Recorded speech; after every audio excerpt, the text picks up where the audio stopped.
Hi friends, this is Caitlin from Caitlin Annalee Cards. I'm so excited to be back with you on the ScrapbookPal YouTube channel. Today I'm going to be using this Honey Cuts Cherry Blossom die set and the Big Time Kindness stamps and dies from the new Honeybee Stamps release, and we're going to be making the most beautiful springtime card. So I also borrowed a couple of these branches from the new Spring Greenery set, and we are going to do some Copic coloring, lots of die cutting, and it's going to be so cute.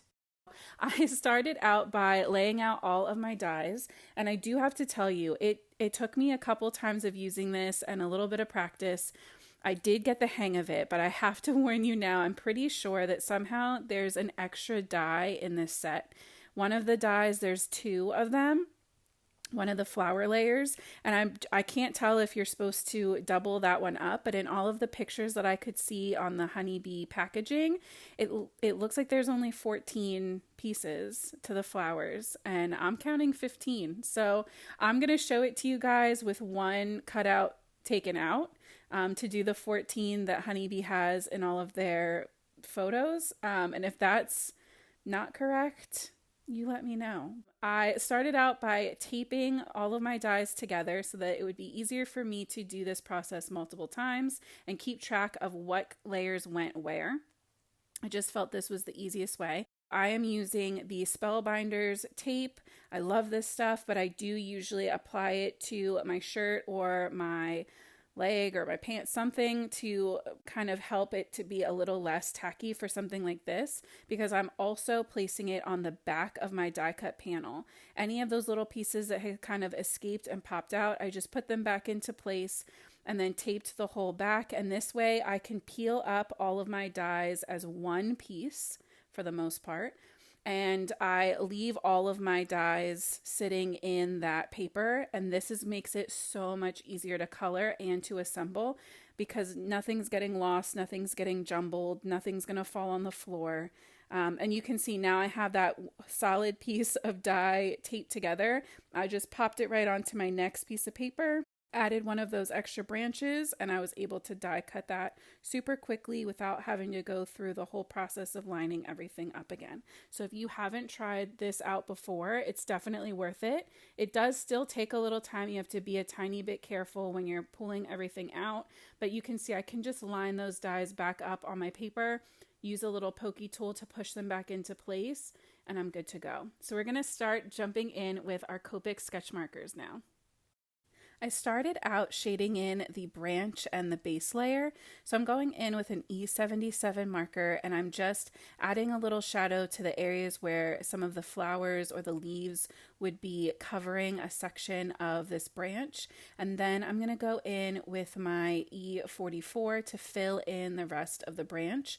For the most part on this base layer, I just used very general shading, and for the flowers and leaves, I honestly just colored them in solid because the secondary layers are going to cover them up pretty much completely, but I didn't want to leave them plain white because then it kind of looks weird if you don't line everything up perfect. And I honestly, for a lot of my pieces, chose to line them up a little bit crooked, so to give it even more dimension and kind of emphasize the layers that we're creating. So by using my more medium color to fill in all of these flowers and then my darkest color to fill in my leaves, it does kind of help it pop. So you could definitely go either way. You can line them up perfectly if you want, or you can kind of tilt them a little bit just for an extra splash of fun.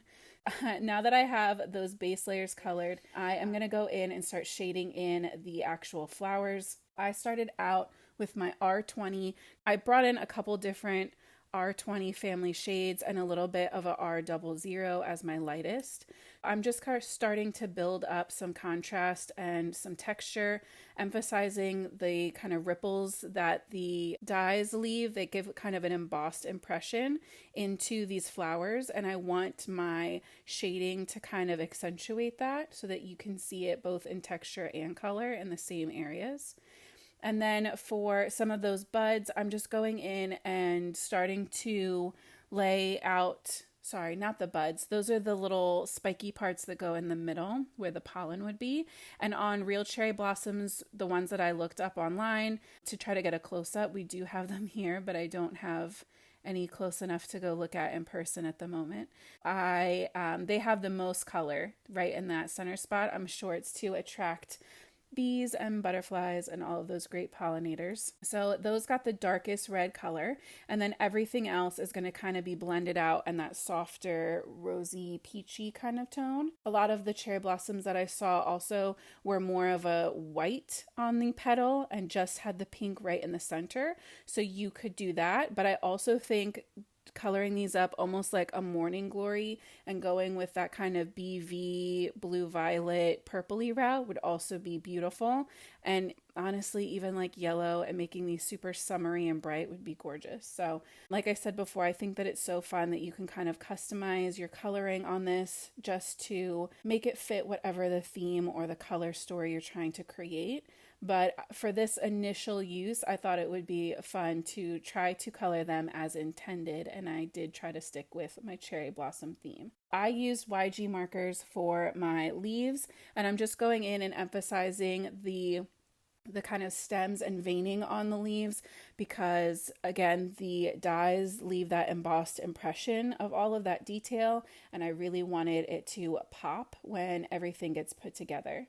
So for these extra branches, these ones don't have any of that extra embossing line. So I kind of just used the same color markers, and I'm just kind of emphasizing the shadow at the bottom of each leaf. Because these were kind of just my filler and my background, I really wasn't sweating them too much. I wanted your eye to focus more on the detail of the florals. I peeled all of that up away from my paper holders that I had kind of created for myself. And for the florals, I took the main branch out and I left all of the individual pieces in there so I wouldn't lose anything. And now we're going to puzzle piece everything together. Kind of following the placement of the dies on the original packaging, I tried to stick to as close as I could stick to that layout, and it really helped me to piece all of these layers together without getting too confused. So those bottom two flowers are basically just the matching large flower and then that center section. Then for these more medium pieces, there's the full flower layer that matches the base. And then you get a little bit of a medium middle one that has that center brighter color as well. And then that's the one that's doubled. That flower piece that I just put in, oh no, I'm wrong. The one that's going to go on top of that. So that's the little bud. These little teardrops are the buds. And this is where you can see I'm starting to kind of push them to the side a little bit and keep them not perfectly lined up, so we get a really beautiful little extra hint of color and texture. But you could opt out of that and line everything up really perfectly if that's what makes you happy. So I'm going to go in and put the leafy bases that go for each of these for the bud and that flower that's almost like you're seeing it from the back. The one that's more in the center, I'm laying in those little base pieces. And then we're going to go in and put this piece right here that looks kind of like it's cupping that center like pop of color. That's the one that I think is doubled. So I took the second one out. I think you could double them there, but they would just completely cover each other. So I don't know, do whatever makes you happy. But so then the last layer on that one is that kind of more U-shaped cupping one that kind of creates that extra little outer petal. And then the same idea for this one. You have the coordinating base leaf or petal. Sorry guys, there's so many little pieces on this one, but I promise it goes together a lot easier than it looks when you first see them all laid out. So you get the base petals, then you get that center section that has that pop of color, and then you have one more thinner, lighter little edge of outer petal that really helps to give it that 3D effect. And then you have another bud. And I love that the buds are so simple, but they really help to fill out the branch. And to me, seeing all the little flower buds, that's really what marks that spring is coming. So I love that they combine the buds with the actual full blooms. And then all of the leaves kind of just line up exactly to match. Like I said before, I do kind of offset mine on purpose, and I like that extra peak of green. But as far as putting everything together, the leaves were by far the simplest part because there really aren't any that are duplicates. So it was pretty easy to figure out which ones are meant to line up where. So once I kind of just took my time chipping away at this, you can see I have an extra stem up at the top. I actually ended up making 3 of these branches, and I made a slimline version, and unfortunately my camera did not want to film that. So I also have the A2 version, which is what we're going to go through today, but I'll show you the slimline 2 at the end just for a bonus inspiration.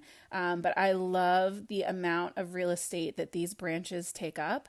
And I think that they make such a huge impact that whether you want to only do this process once or you want to try to do it multiple times, each time it definitely gets easier. But either way, you're going to have a really beautiful card when you're done. So once everything was glued in place, I added a little bit of white gel pen to those center sections just to break up some of that brighter color, add a little bit of extra texture in, and just kind of lighten and freshen everything up. And then it was time to figure out my sentiment. So there they are, so beautiful. We'll tuck those to the side. And I grabbed that Big Time Kindness sentiment set, and I am going to be stamping this onto a piece of craft cardstock. I grabbed the Oh Happy Day. I just thought this was so perfect to have as a backup card in your stash because you could use it for pretty much anything, right? Mother's Day, congratulations, a wedding shower, a baby shower, a birthday, graduating school. There's so many things coming up in the spring that I feel like having the Oh Happy Day would just fit so perfectly for. So I stamped that in Rustic Wilderness Distress Oxide ink just to help it pop and look really crisp on that craft cardstock. Then I used the coordinating die to cut it out, and I also cut a second layer just from a plain piece of that same craft cardstock just to layer it up because the branches had so many layers. I wanted the sentiment to have a decent weight in comparison. So I just lined them up completely aligned. I didn't offset them because you get that beautiful kind of halo effect around the sentiment already. Then I took this tone-on-tone pink dot paper and a tone-on-tone cream stripe. I love that it gives a little extra texture and pattern to the whole card, but because it's so soft and tone-on-tone, it doesn't really distract from everything else that's going on. So I lined up my branch so that I knew that it was going to take up a good bit of space. And then I adhered my sentiment down flat because I did pop it up with that extra layer. I didn't want to add any foam and bulk this card up any more than it already is. I also held that branch in place while I added some of that extra greenery, just kind of tucking it under the main branch without it being officially glued down and solid yet. So then my final step was adding in the floral branch right on the top. And then you could end here, but I just knew this card needed a little bit of sparkle. So I grabbed the ballerina slipper gems from Pinkfresh Studios, and I think these just give the most beautiful extra little hint of pink and help to pull everything together. So I am so in love with how this card turned out. I think that the cherry blossom branches are just gorgeous. And here you can see that slimline version having one coming from each corner. You could definitely do so many different things with this set. I hope that you are feeling super inspired. Make sure that you hit that subscribe button so that you never miss out on any future crafty stuff coming at you every week from ScrapbookPal.com. And make sure that you're also checking out the Scrapbook Pal Instagram page because the whole design team is hard at work bringing you fun, crafty inspo there as well. So I will see you again soon. I hope you have an amazing week and happy crafting.